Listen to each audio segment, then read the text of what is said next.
A paz do Senhor Jesus, estamos iniciando mais um Instantes Finais e eu quero agradecer ao nosso bom Deus pelo privilégio de estarmos juntos mais uma vez para estudar o livro do Apocalipse e agradeço também a você por sua audiência, a você que assiste diariamente ao nosso programa, a você que tem divulgado os Instantes Finais nas suas redes sociais. Que Deus te abençoe, que as bênçãos de Deus continuem sendo derramadas sobre você e toda a sua família.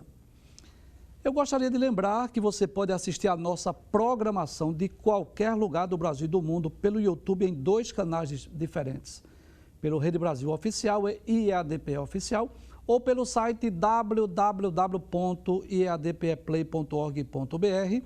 E se você quer entrar em contato conosco, você quer enviar a sua mensagem, a sua crítica, a sua sugestão ou a sua pergunta, anote aí o WhatsApp do programa. O prefixo é 81 e o número é o 99491-2293. Se você está acompanhando diariamente o programa, você sabe que nós estamos estudando a terceira das 7 cartas que foram enviadas às igrejas da Ásia, que foi a carta endereçada à igreja de Pérgamo. Vamos recapitular o que nós já vimos para reforçar o aprendizado? Nós fazemos isso diariamente, nós sempre relembramos o que vimos para que você possa relembrar o que vimos e possa reforçar o aprendizado. Vamos ver o que foi que nós já estudamos. Então, nós já estudamos o versículo de número 12, né? Onde Jesus revela-se como aquele que tem a espada aguda de 2 fios. Nós já dissemos que essa espada fala de juízo, fala de julgamento e fala também sobre o poder da palavra de Deus. E também dissemos que não sabemos ao certo quem era o anjo, o pastor, o responsável pela igreja de Pérgamo nos dias de João, mas tudo nos leva a crer que era um substituto de Antipas, uma testemunha fiel de Cristo que havia sido morto naquela cidade.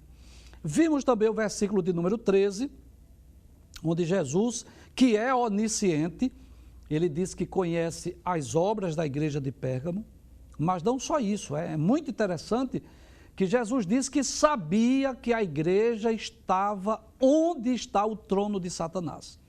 E nós já dissemos, né? Quando Jesus disse que sabia que a igreja de Pérgamo estava onde estava o trono de Satanás, é por causa dos muitos altares, dos muitos templos, das muitas divindades que eram adoradas em Pérgamo. Nós já dissemos isso aqui, que Pérgamo era uma cidade extremamente idólatra e havia, além do culto ao imperador, havia muitos templos dedicados a vários deuses. Mas apesar de a igreja estar onde estava o trono de Satanás, nós vimos que havia ali crentes fiéis. Jesus disse, né? Retens o meu nome e não negaste a minha fé. Então havia um grupo de testemunhas fiéis, de servos fiéis de Cristo, que mesmo em meio à idolatria, mesmo em meio ao paganismo daquela cidade, mas eles permaneceram fiéis a Cristo, não negaram o seu nome. Jesus também faz menção a Antipas, uma fiel testemunha, que foi morto lá na cidade de Pérgamo. Tudo leva a crer que Antipas foi um discípulo do apóstolo João e que ele morreu, mas não abandonou, não negou a sua fé. E quando Jesus diz que ele foi morto entre vós, significa dizer que muitos cristãos lá de Pérgamo haviam, pelo menos visto ou presenciado, a morte daquela testemunha fiel. Vimos também o versículo de número 14, quando Jesus diz assim, olha, tem algo em vocês que não me agrada. Vocês têm lá aqueles que seguem a doutrina de Balaão e nós, né, relembramos aquele fato que está lá no livro de Números, né, quando Balaão foi convidado por Balaque para amaldiçoar o povo de Deus e como ele não pôde amaldiçoar o povo de Israel, ele aconselhou, né, Balaque que os filhos de Israel se juntassem com os moabitas e assim eles se prostituíram, adoraram outros deuses, outros ídolos, né, lá do paganismo e assim nós podemos entender que lá em Pérgamo havia também essa doutrina. Os servos de Deus estavam se misturando e participando tanto dos cultos idólatras, como também comendo carne que era oferecida a ídolos. Hoje nós vamos dar continuidade ao estudo dessa carta e vamos estudar a partir do versículo 15. Vamos ver o que diz a palavra de Deus. Jesus diz assim, assim tens também os que seguem a doutrina dos nicolaítas. Então eu posso dizer, né, sem medo de errar, que havia 3 grupos de cristãos na igreja de Pérgamo. Primeiro, havia aqueles crentes fiéis, aqueles que guardaram a palavra de Deus, que não se envolveram com heresias, que não seguiram doutrinas antibíblicas. Você pode observar aí na sua Bíblia, né, no capítulo de número 2, versículo de número 13, onde Jesus diz, retens o meu nome e não negaste a minha fé. Então, com certeza, havia ali um grupo de crentes fiéis, que embora que a igreja estivesse no meio de uma cidade pagã, no meio de uma cidade idólatra, mas eles se mantiveram fiéis, guardaram a palavra de Deus, não negaram a Cristo, não negaram a fé. Mas havia também o segundo grupo, que eram aqueles que seguiam a doutrina de Balaão, como nós já vimos, está no versículo de número 14. Se você está acompanhando o programa, nós já explicamos. Jesus diz, mas umas poucas coisas tenho contra ti, porque tens lá os que seguem a doutrina de Balaão. Ou seja, havia crentes que havia aberto a guarda, que havia enveredado pela heresia, que estava comendo carnes sacrificadas a ídolos, de animais que eram oferecidos a ídolos, estavam envolvidos com a prostituição. Era o segundo grupo. Mas havia ainda o terceiro grupo, que era esse que seguia a doutrina dos nicolaítas. Vamos ver o texto mais uma vez? Observe. Tens lá os que seguem a doutrina dos nicolaítas. Olha, nós não sabemos ao certo o que era a doutrina dos nicolaítas. Que doutrina era essa que estava sendo pregada, que estava sendo ensinada em Pérgamo? Eu vi vários autores, li vários livros, mas nenhum chega a uma conclusão. Então não vamos nos atrever a dizer o que era essa doutrina. Possivelmente tudo leva a crer que eram seguidores de um herege chamado Nicolau, que há até quem diga que era um dos 7 diáconos que se corrompeu posteriormente. Mas não podemos provar isso. Possivelmente faziam parte do gnosticismo, mas não temos como comprovar nenhuma dessas informações, né? Mas uma coisa nós podemos dizer, isso aí nós podemos dizer com muita tranquilidade, que na carta endereçada à igreja de Éfeso, Jesus repreende as obras dos nicolaítas, e na carta enviada à igreja de Pérgamo, Jesus repreende a doutrina dos nicolaítas. Então nós vamos perceber que havia as doutrinas e as obras dos nicolaítas. Vamos ver? Abra a sua Bíblia. É muito importante que você acompanhe o programa com a sua Bíblia para você poder conferir o que estamos dizendo. Capítulo 2, versículo 6, que foi a carta enviada à igreja de Éfeso. Nós já estudamos essa carta. Você deve lembrar. Observe. Tens, porém, isto, que aborreces as obras dos nicolaítas, as quais eu também aborreço. Então, a igreja de Éfeso, ela foi elogiada. Por quê? Porque os crentes de Éfeso, eles rejeitaram, eles aborreceram as obras dos nicolaítas. Mas veja o que diz o versículo 15. Assim tens também, essa sim, a carta escrita à igreja de Pérgamo, né? Assim tens também os que seguem a doutrina dos nicolaítas. Então observe que enquanto a igreja de Éfeso rejeitou as obras, os ensinos, as práticas dos nicolaítas, a igreja de Pérgamo aceitou a doutrina. Então eu posso dizer que a igreja de Pérgamo, ela estava enfraquecida, ela estava fragilizada por causa das heresias, por causa dos falsos ensinos, por causa das falsas doutrinas. E a história da igreja nos mostra que as heresias, os falsos ensinos, as falsas doutrinas são mais perigosas do que a própria perseguição. Foi por essa razão que os apóstolos, todos eles advertiram a igreja quanto ao perigo dos falsos profetas, dos falsos mestres, dos falsos doutores, dos hereges. Quando nós lemos as epístolas, nós vamos observar que todos os apóstolos advertiram a igreja quanto ao perigo dos falsos ensinos no meio da igreja. Então, observe que coisa interessante. Nós já estudamos, nós já dissemos isso. Como Satanás percebeu que a perseguição não deteve o avanço da igreja, apesar das perseguições, apesar de prender muitos cristãos, de queimar muitos cristãos, e muitos cristãos serem mortos, devorados pelas feras, queimados vivos, mas o que aconteceu? O evangelho cresceu e se espalhou pelo mundo. Então Satanás agora usa a falsa doutrina, os falsos ensinos, as heresias para corromper a igreja. Eu gostaria de ler aqui vários versículos, vários textos bíblicos que nos falam sobre o perigo da heresia. E isso está, escrito em vários textos bíblicos. Vamos começar lá no livro dos Atos dos Apóstolos, capítulo de número 20. Observe o que diz os versículos 28 a 30, é o discurso de Paulo aos anciãos da igreja de Éfeso. Veja que Paulo prevê o que iria ocorrer com a igreja após a sua partida.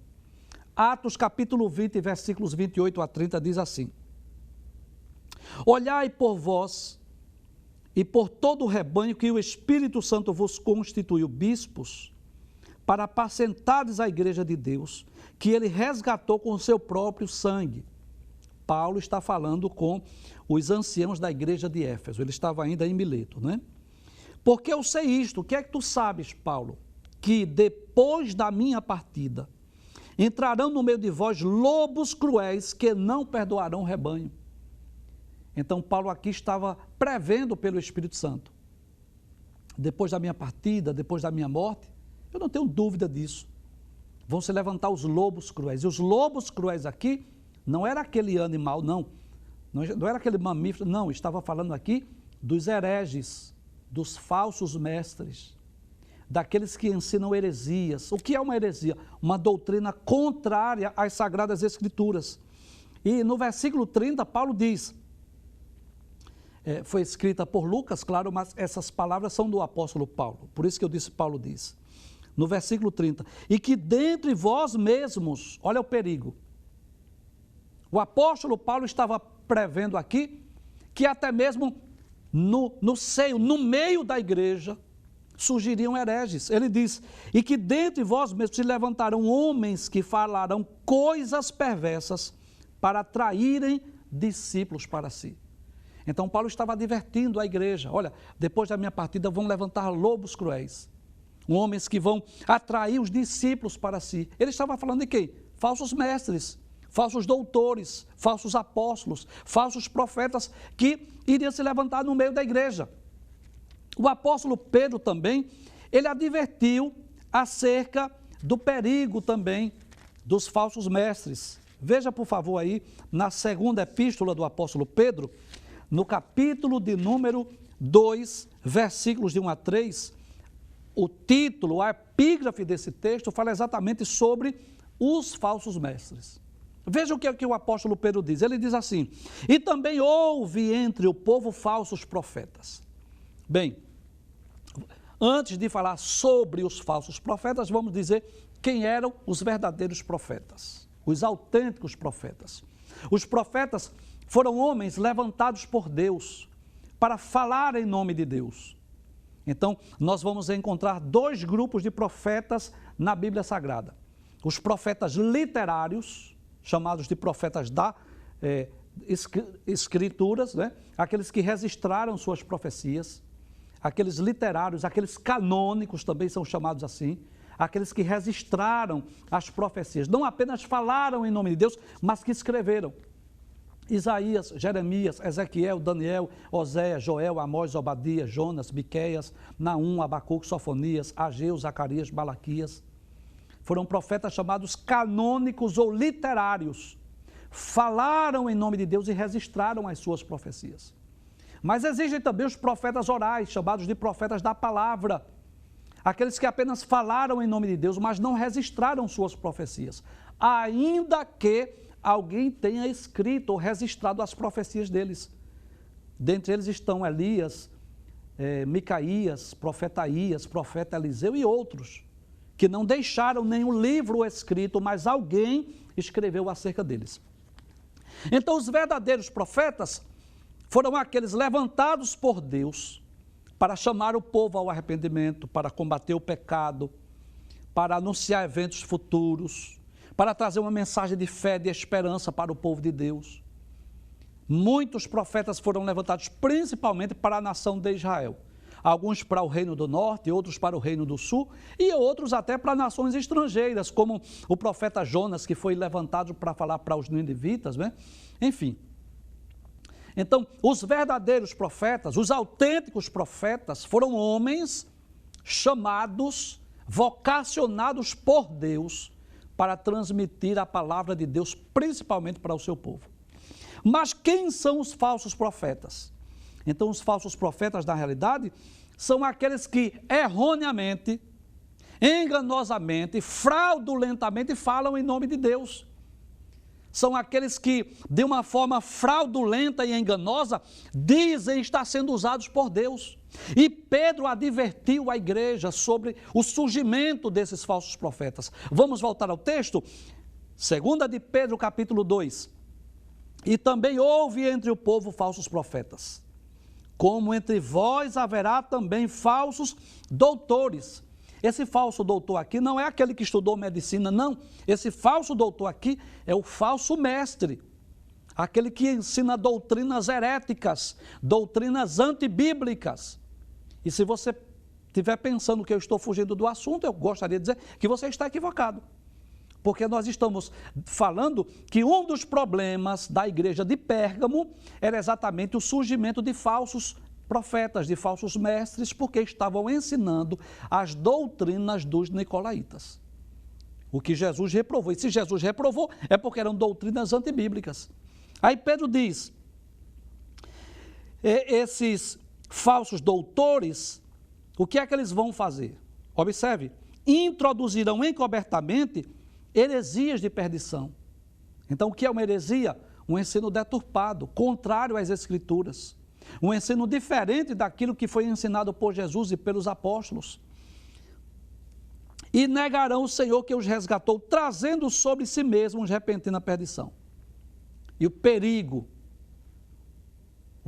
maior, Pedro diz assim, e muitos seguirão as suas dissoluções. Em outras palavras, as suas heresias, seguirão os seus ensinos, seguirão as suas doutrinas, pelos quais será blasfemado o caminho da verdade. O caminho da verdade aqui, que é o Evangelho, seria blasfemado. E por avareza, por amor ao dinheiro, pelo amor exagerado ao dinheiro, Pedro diz, farão de vós negócio com palavras fingidas, sobre os quais já de largo tempo não será tardia a sentença e a sua perdição não dormita. Como que diz assim, olha, inevitavelmente serão punidos, serão castigados. Mas observe, não é só Paulo, não é só Pedro que adverte sobre os falsos mestres. O apóstolo João, sim, isso mesmo, o mesmo que escreveu o Apocalipse. João escreveu 5 livros, o Evangelho, 3 epístolas e o livro do Apocalipse, né? Então, o apóstolo João, na sua primeira epístola, no capítulo 4, lá pertinho do Apocalipse, veja o que diz 1 de João, capítulo 4, versículos 1 a 3. Amados, não creiais em todo o espírito, em outras palavras, não creia em toda doutrina, não creia em todo o ensino, não creia. Mas provai se os espíritos são de Deus. Observem se essa palavra, se essa mensagem, se essa doutrina, se esse ensino está de acordo com as Escrituras. Por que o apóstolo João diz isso? Ele diz, porque já muitos falsos profetas se têm levantado em todo o mundo. Que coisa interessante.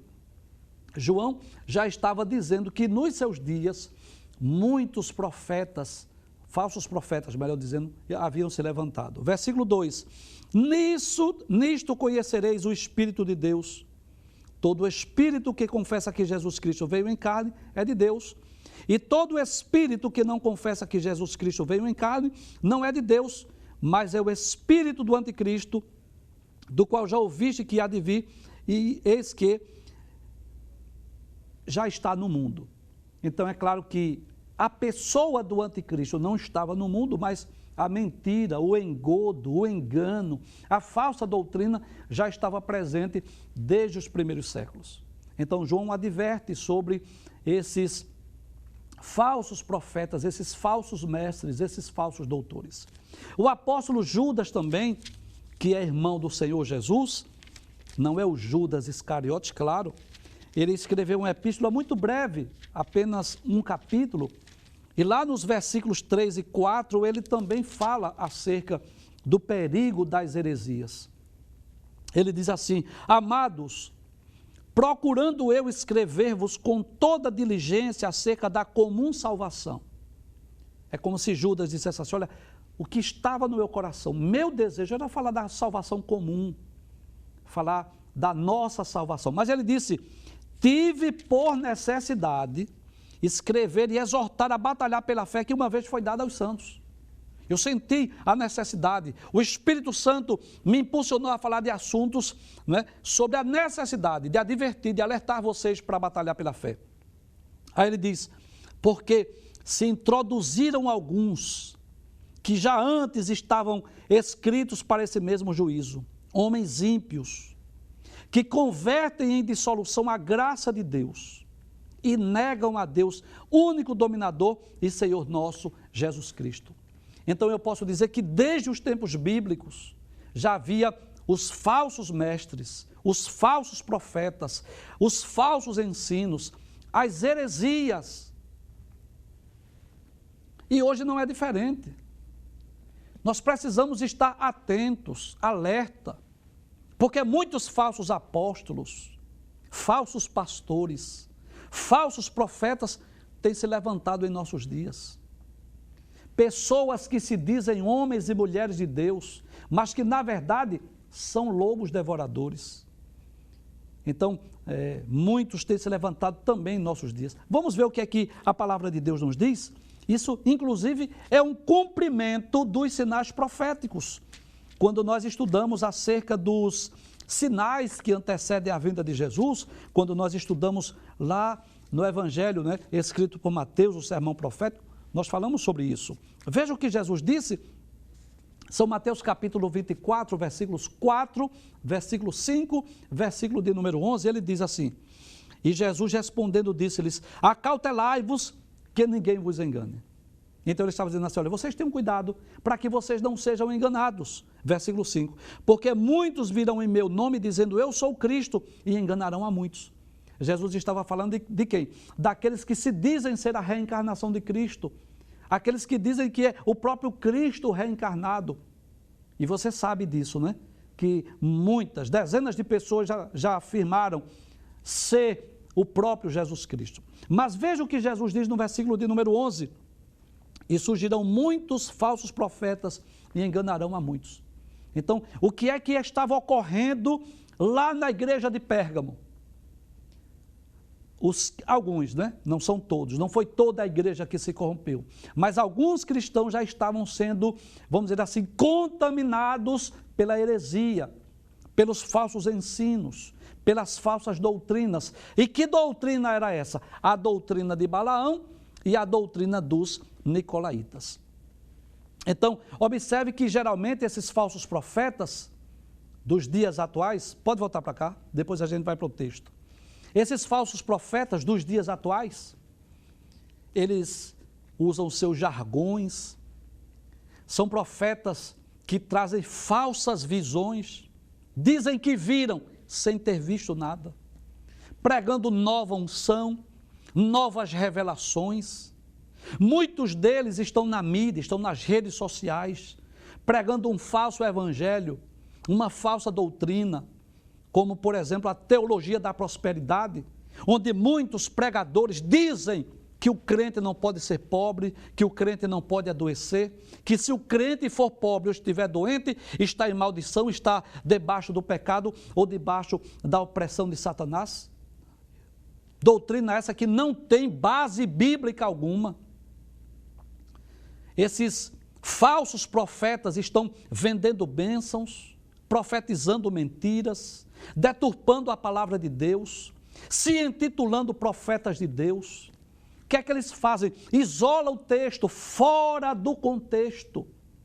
e pegam um texto isolado das Escrituras, interpretam ao seu bel prazer e só falam de bênção, de prosperidade, de riqueza, o que a pessoa deve fazer para ser rico, o que é que a pessoa deve fazer para ser próspero, quando a essência do Evangelho. O que é a essência do Evangelho? A essência do Evangelho é a pregação da salvação. As riquezas e as prosperidades poderão vir, claro, porque Deus é dono da prata e do ouro. E às vezes Jesus, além de dar as bênçãos espirituais, o perdão dos pecados, a salvação da alma, às vezes ele quer dar riqueza. E claro, eu não posso negar essa verdade. Tem muitas pessoas que depois que aceitaram Jesus, se tornaram prósperas, né? E essa é até uma tendência natural. Porque a pessoa, quando aceita Jesus como seu Salvador, geralmente ele deixa de ir para as baladas, geralmente ele deixa de gastar com farras, né? Então, a tendência natural é que essa pessoa seja próspera espiritualmente e também no sentido material. Mas a essência do Evangelho não está nas riquezas. A essência do Evangelho não está nos milagres. A essência do Evangelho não está na prosperidade financeira. A essência do Evangelho está na salvação da alma. O que Jesus mais deseja oferecer ao pecador é a salvação. Você deve lembrar do que está no capítulo 2 do Evangelho escrito por Marcos, que lá em Cafarnaum, quando Jesus estava lá na casa, muita gente, a casa cheia, 4 homens trouxeram um homem paralítico e como não puderam entrar, abriram o telhado, trouxeram o homem à presença de Jesus e quando aquele homem chegou, Jesus disse: filho, tem bom ânimo, perdoados te são os teus pecados. Que coisa interessante. Em primeiro lugar, Jesus estava interessado em salvar aquela alma, salvar aquele pecador. Quando todos esperavam que a primeira coisa que Jesus fizesse fosse realmente realizar um milagre, mas em primeiro lugar Jesus disse: teus pecados estão perdoados. É claro que depois Jesus disse: olha, para que saibas que o Filho do Homem tem na terra poder para curar, digo, levanta-te, né? Para perdoar pecados, levanta, toma a tua cama e vai para a tua casa. Então Jesus demonstrou o seu poder de curar, o poder de perdoar pecados. Mas o mais interessante é que Jesus primeiro perdoou os pecados daquele homem. Então a essência do Evangelho hoje não é a riqueza, não é a prosperidade. Precisamos estar atentos às doutrinas, aos ensinos. O que é que o seu líder religioso, o seu líder espiritual está pregando, está ensinando, se está de acordo com as Escrituras, que está de acordo com a palavra de Deus. Então, nós vamos perceber que na história da igreja cristã, a igreja de Pérgamo representa exatamente o terceiro período da história da igreja, que é exatamente a igreja imperial, onde houve o casamento, onde houve a união da igreja com o Estado. Por um lado foi bênção, deixou de perseguir os cristãos. Por um lado foi bênção, os cristãos começaram a ser beneficiados porque o imperador Constantino começou a construir templos, igrejas, foi bênção. Mas no sentido doutrinário, no sentido da pureza, da essência do Evangelho, foi exatamente nesse período que começou a se infiltrar as heresias, os falsos ensinos. Foi exatamente nesse período que começou a adoração a Maria, a mariolatria. Começou exatamente a reza pelos mortos. Começou exatamente a doutrina do papado e muitas heresias, muitos falsos ensinos que são ensinados hoje por igrejas que são milenares, mas que não têm base bíblica alguma. Então Jesus estava repreendendo a igreja de Pérgamo, pelo fato de eles permitirem que a doutrina, não só de Balaão, mas a doutrina dos nicolaítas estivesse presente no meio da igreja. E é interessante nós observarmos que Jesus deixa bem claro que ele aborrece tanto as obras quanto as doutrinas dos nicolaítas. Observe isso, Apocalipse capítulo 2, versículo 6 e versículo de número 15. No versículo 6, Jesus diz à igreja de Éfeso, nós já estudamos esse texto: Tens, porém, isto, que aborreces as obras dos nicolaítas. Jesus estava elogiando a igreja de Éfeso, aos crentes lá de Éfeso. Ele diz assim: vocês estão aborrecendo as obras dos nicolaítas, as quais eu também aborreço. Mas veja que no versículo 15, que é exatamente da igreja de Pérgamo, abre o texto por gentileza, ele diz assim: tens também os que seguem a doutrina dos nicolaítas, o que eu aborreço. Observe que os crentes de Éfeso aborreceram, mas alguns, não foi toda a igreja de Pérgamo, alguns de Pérgamo estavam seguindo as doutrinas dos nicolaítas. E nós já dissemos aqui, nós já explicamos, quando nós falamos sobre a carta enviada à igreja de Éfeso, que o nosso dever, o nosso compromisso, a nossa responsabilidade, a nossa missão é aborrecer tudo que Jesus aborrece e amar tudo que Jesus ama. Então, se Jesus aborreceu as obras dos nicolaítas e a doutrina dos nicolaítas, Jesus diz que aborrece ambas as coisas. É dever nosso do cristão aborrecer tanto as obras quanto as doutrinas dos nicolaítas. Jesus aconselha, né, aqueles cristãos, a partir do versículo de número 16, Jesus vem aconselhar aqueles cristãos. Mas Jesus sempre nas 7 cartas, Jesus identificava o erro, Jesus identificava o problema, a falha da igreja, mas Jesus mostrava o caminho da restauração. Sim, porque Jesus sempre visa a santidade da igreja. O desejo de Cristo não é que a igreja permanecesse dividida como estava, uns guardando a sã doutrina, outros seguindo a doutrina de Balaão, outros seguindo a doutrina dos nicolaítas. Não era isso que Jesus queria. E o que é que Jesus faz? Jesus mostra o caminho da restauração. E qual é o caminho da restauração? Qual é a solução para aquele problema que Jesus oferece? Está no versículo de número 16. Vamos ver o texto, o que é que diz a palavra de Deus? Observe que Jesus diz assim: arrepende-te. Então, o que é que Jesus esperava dos crentes lá de Pérgamo? E por que não dizer de todo aquele que está envolvido com heresias? Seguindo falsos mestres, seguindo falsos doutores, seguindo falsas doutrinas. O caminho é o mesmo, a solução é a mesma. A solução está exatamente no arrependimento. Nós dissemos aqui em outras ocasiões que, embora essas cartas sejam cartas milenares, elas tenham falado à igreja há 2 milênios atrás, mas eu não tenho dúvida que ela fala para nós hoje. Então, o caminho que Jesus oferece aqui como a solução para resolver de uma vez por todo o problema é exatamente o arrependimento. E o que é arrependimento? Nós já falamos aqui. É uma tristeza profunda pelo pecado cometido. O que é que Jesus esperava dos crentes lá em Pérgamo? Que quando chegasse aquela carta, que o líder, o pastor, começasse a ler: olha, umas coisas tenho contra ti, vocês têm lá os que seguem a doutrina de Balaão, vocês têm lá os que seguem a doutrina dos nicolaítas. Aí Jesus diz assim: arrepende-te. O que Jesus esperava? Que os crentes pudessem cair em si, acordar, despertar. Eles pudessem conscientizar-se de que aquele caminho, o caminho da heresia, do falso ensino, de seguir os falsos mestres, os falsos pastores, não estava agradando a Deus. E nós já dissemos aqui que arrependimento, que é uma tristeza profunda pelo pecado cometido com o desejo de abandonar o pecado, não é uma exigência só para pecador, não. Principalmente para o pecador. Para aquele pecador que reconhece o seu erro, que reconhece o seu pecado, que deseja obter a sua salvação, ele precisa se arrepender de todos os seus pecados. É uma exigência. Em Marcos capítulo 1, versículo 15, a palavra de Deus nos diz: arrependei-vos e crede no Evangelho.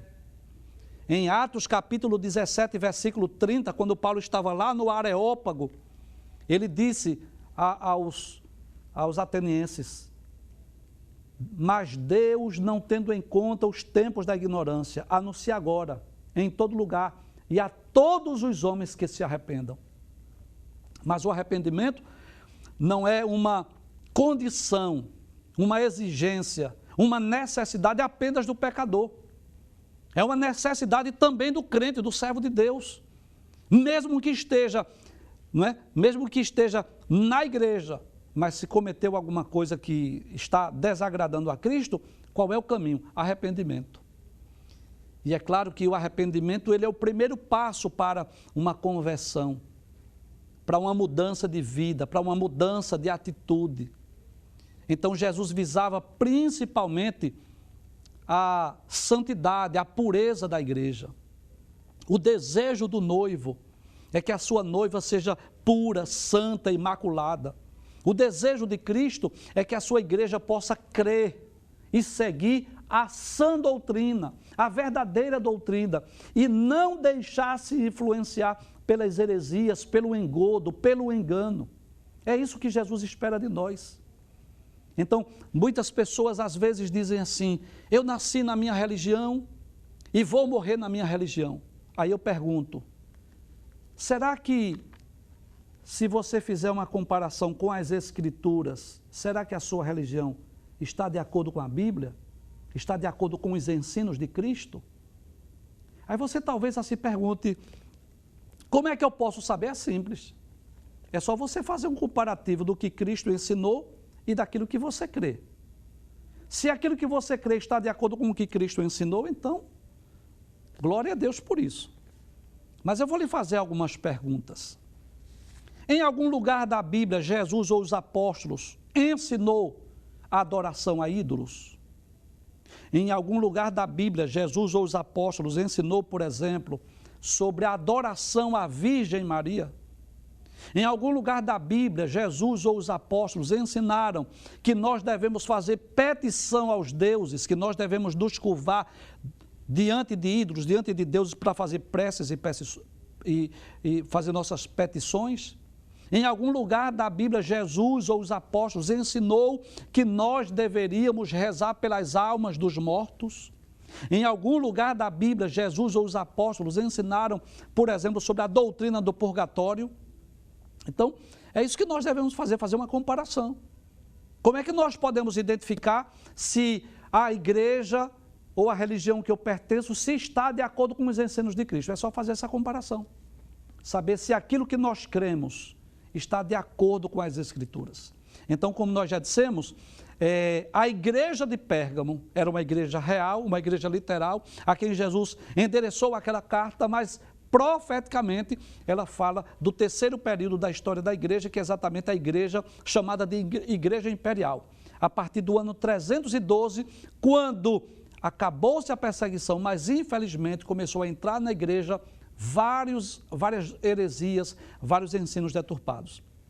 Então, o que Cristo espera de nós é que nós possamos segui-lo e não nos deixar nos influenciar pelos falsos ensinos e pelas doutrinas de Balaão e dos nicolaítas.